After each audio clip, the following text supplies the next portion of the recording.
Thanks for clicking on to this video. This is a live broadcast I did in my exclusive fitness Facebook group. I hope you find it helpful and informational. During this broadcast, you will be seeing a live video I did talking stress eating and crushing it on the weekend. If you're interested in joining my monthly fitness group, you can find the information to join below in the informational section of the video. I hope you enjoy it.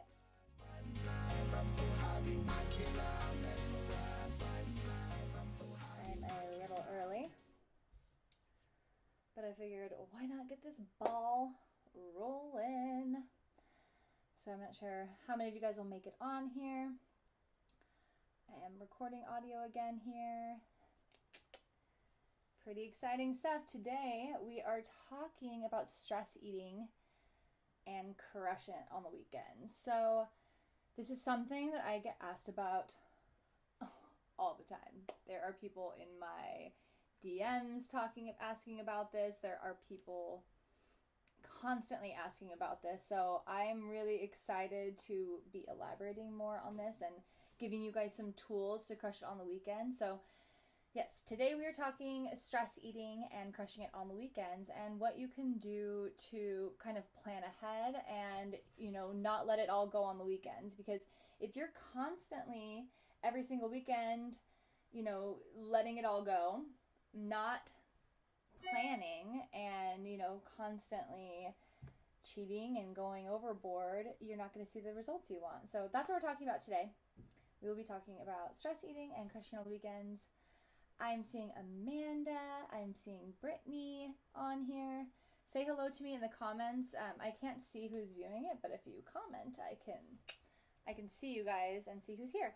But today, that's what we're talking about. And something that, one of the main things, and especially because we're moving into the weekend, so now is a great time to start. My email is yelling at me. Now is a great time to start kind of assessing and figuring out how you can plan ahead for the weekend and what we can do now to sort of plan ahead. I'm going to see if I can get my email to stop beeping at us while we're talking here. But, okay, that should do the trick. So now is the time. Now's the time to kind of think about, okay, this is what the schedule is for this weekend. This is what the game plan is. And if you find that the weekends are extremely hectic for you, then I think that now is a really great time to sit down and make a little game plan. Figure out what your meals are going to be. Figure out what time you're going to work out if you have workouts that you need to make up on the weekend.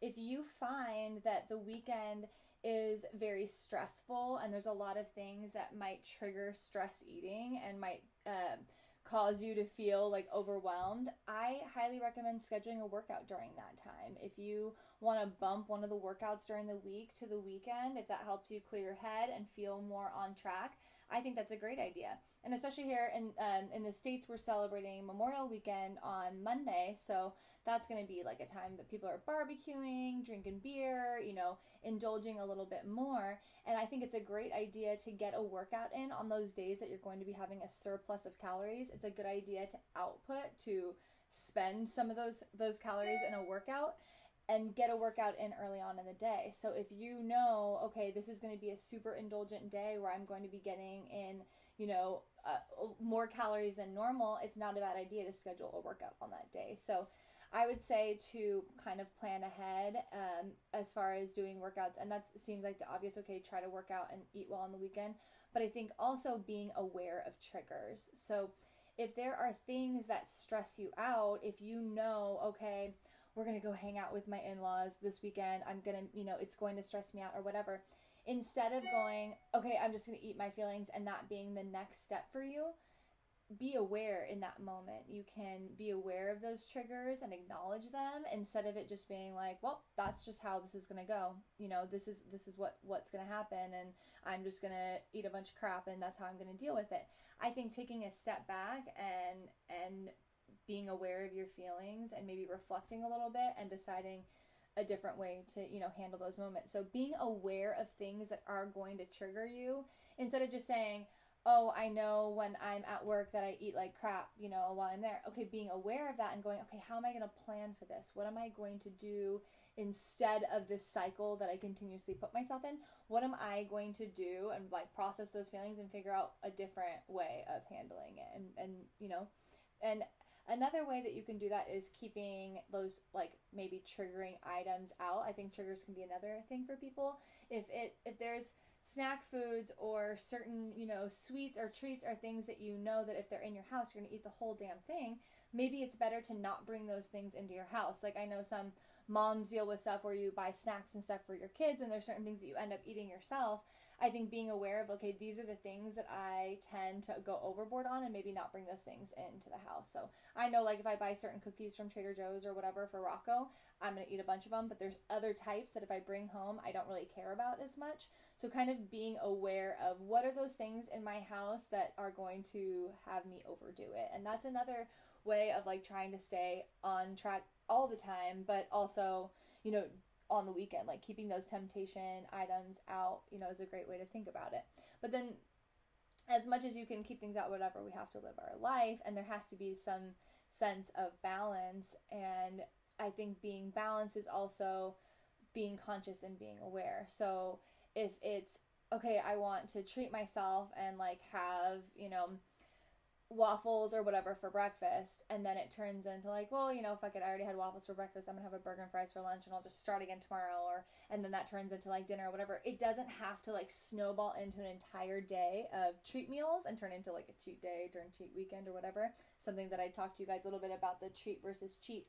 But I think having it be one specific treat item that you're going to have, and if on the weekend, if you already know you have something planned, you're going to go out and have pizza and beer or whatever Saturday night, that's your plan to do it. You should live your life, have those things and enjoy them, but the day leading up to it, it's a great idea to plan your meals around it to accommodate the extra calories that you're going to be having in the evening, so being conscious in your planning of, instead of going, okay, I don't have time to cook on the weekends, now would be a really good time to prep some meals or maybe do a few things that'll make it easier on the weekend for you to have a meal ready to go, whether it's marinating some proteins or pre-cutting fruits and veggies or, doing a little bit of planning and figuring out what those meals are going to be on the weekend.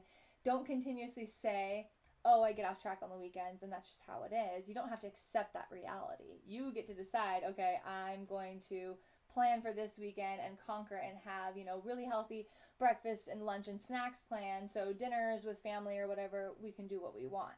Figure out a give and take. It doesn't have to be, oh, I screwed up for breakfast and the whole day is done. It's not all or nothing. Like that's where I say, don't chuck it in the fuck it bucket. It doesn't have to be, oh, fuck it, this whole day is done. No. Okay, if you had an overindulgent breakfast, you have the rest of the day. It doesn't mean the rest of the day has to be overindulgent, and so doing a little bit of planning now, if you have things that you're going to be doing, do it now. And stress eating, I think, is a lot of a result of just having those emotions, letting them overwhelm you, and just going and grabbing stuff. And I want to talk about what you can do, okay, if you are in a binge or if you feel like, okay, I'm having this, and this, I want to have a few snacks and try a few different things and treat myself. Instead of taking the whole bag of chips with you to sit down, portion out, some of the chips and portion out that one thing that you want. Instead of taking the whole package with you somewhere, give yourself a portion of it. Go sit down, be conscious in eating it. And I think that instead of having like a whole bag of chips next to you while you watch a movie, of course you're going to eat the entire bag. It's easy to just be nonstop with it. But if you want to have a serving of ice cream, there's absolutely nothing wrong with that. But being conscious, taking that one serving instead of taking the whole pint with you, then I think that it is a treat instead of it being a cheat, and being conscious in those things and knowing. And something that we've talked about with like, okay, triggers. So if it's your cycle or if it's, things at work and these are constant things that are going to be triggering stressful moments for you that you tend to overdo it, then how can you plan? So what are ways, so if it's during your cycle, leading up to it, then have a healthier option of something that's going to be really, really great. Like I love dark chocolate, and to me that's like an amazing thing for me to have leading up to it, or I know I'm going to want to have ice cream or I'm going to want to have something, so I can plan for it a little bit. If you're tracking macros, you can allow for those things, during the week. If you're like, okay, at night, I constantly am wanting something sweet at night, allow those macros in the evening. There's nothing wrong with, I posted that thing about like carbs after dark. Such bullshit. Your body does not know if it's the sun is up or down. It doesn't matter when you're consuming those calories. As long as you're staying in that macronutrient range, it doesn't matter when you're having them during the day. So if you know, okay, come the evening, I want to have something, allow for it. Have a whole meal worth of calories then, that you can add in. And you can start to enter things in ahead of time and see how they'll play out. So if you're like, I know that I'm going to want to like treat myself to this like ice cream thing that I bought or whatever it is, chips or whatever it might be. If there's something that you want during your cycle, or you want like to treat yourself to, enter it in, see how it plays out, then adjust your day, play Tetris with your macros during the rest of the day so you can allow for those things that you want to have. It doesn't have to be an all-out crazy binge fest. And I think being conscious of like hot Cheetos, I know if I open that bag, I'm not going to be able to stop. So I need to like portion some of it out, put it away, go and sit down or whatever. But if it's in my house constantly, I know I'm not going to be able to stop. You know what I mean? So be aware of those things. If there's certain things that are constantly triggering foods for you, for triggering binges, maybe don't buy them for a little while and be aware. And not just like, okay, reflect on the feelings of why am I feeling this way and how can I handle these feelings in a different way. A lot of the times something like going for a walk or talking to a good friend or whatever can be make you feel so much better than just binging on something or wallowing in your feelings. Like I know fresh air and in my headphones and in listening to some music and going for a brisk walk can really like change my entire mood. So instead of repeating patterns and knowing like, oh, I feel like shit and this is what I do, you can empower yourself and go, no, I'm not going to continue this pattern. I'm going to decide to do something different. So I just ranted right now. Whew. But I see Heather on here with me. I see Priscilla. I see Jeanette. I can't see anybody else. Let me see if it lets me see who's on with me. No, I can't see. But that's basically what I wanted to talk to you guys about. I get so passionate and I just like go on a roll with it. But knowing your triggers and being aware of what might cause stress eating is so important. Like there are things that I know when I have a trip or travel or something like that I'm planning and there's like being hectic and my schedule's kind of thrown off. I know that I tend to be like, okay, and I'm gonna snack a bunch on the way because I'm stressed out. So knowing that I'm going to pack healthier snacks for the road. So then I have something to kind of do that with, but it's not necessarily like, oh, screw it, I'm just going to eat chips and say screw it. So stop chucking it in the fuck it bucket. That's the main thing that I want you guys to, focus on. And this is something that I have created journal prompts in the Inner Circle course, and something that I want you guys to kind of reflect on your own, now that we've talked about it. If there's things that are triggers, why don't you write them out, figure out a way that you can maybe in those situations, what's another way that you can handle that, and give yourself that constructive criticism like I was talking about in the last video of kind of doing those check-ins with yourself and figuring out, okay, this is how I can, see where I might have weaknesses or see where I, tend to hit roadblocks in my journey, and how can I plan in the future, and the weekend doesn't have to be an all-out, okay, I'm just gonna turn off and go crazy and eat whatever I want all weekend long. It doesn't have to be all or nothing. You don't have to be hardcore and say, okay, I'm on this diet and I'm not going to eat anything. No, figure out your lifestyle and figure out what do you actually want to treat yourself with, and what are you just saying fuck it with. If it's something that you love and you really look forward to, and it's like, oh, there's this restaurant that we go to and I, love this thing and we look forward to it, that is a treat. That's treating yourself. But if it's just you like going with it and being like, I have nothing planned, there's no groceries, I'm just gonna eat a cheese dog and call it a day and just figure it out on Monday, and if that's consistently happening, weekend after weekend, those things start to add up. So you can start to make little game plans and go, I'm gonna do a mini prep, on Thursday, so on Friday, Saturday, or whatever, I have things ready to go, instead of going, the weekend's crazy, there's gonna be nothing planned out, There's always time. Your planning and prepping doesn't only have to be left for, Sunday and Monday meal prep or whatever you're doing.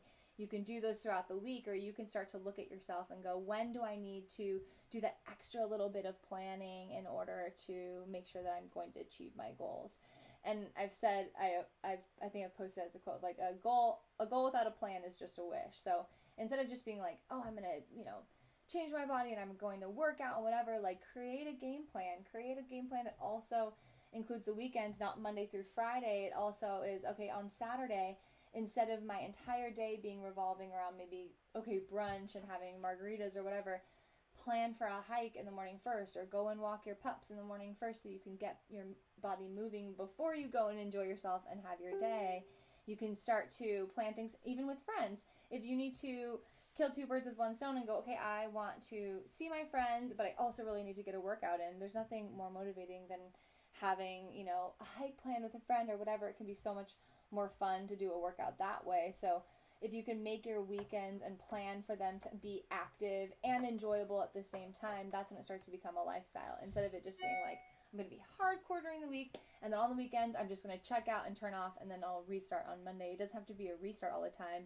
It's starting to figure out, how can I make this part of my lifestyle? How can I have that give and take? And using your like the bank account analogy of, like, if you make withdrawals, like, okay, you stayed out late and you drank a bunch and you ate crap or whatever, when do you make deposits of, like, okay, this is when I'm going to work out, this is when I'm taking time for that self-care of making sure I have healthy meals planned for when I'm at work or whatever. Make the deposits so you don't need to be in the negative. You want to have a nice savings, right?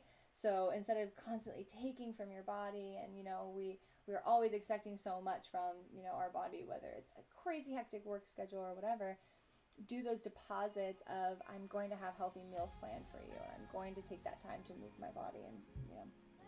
So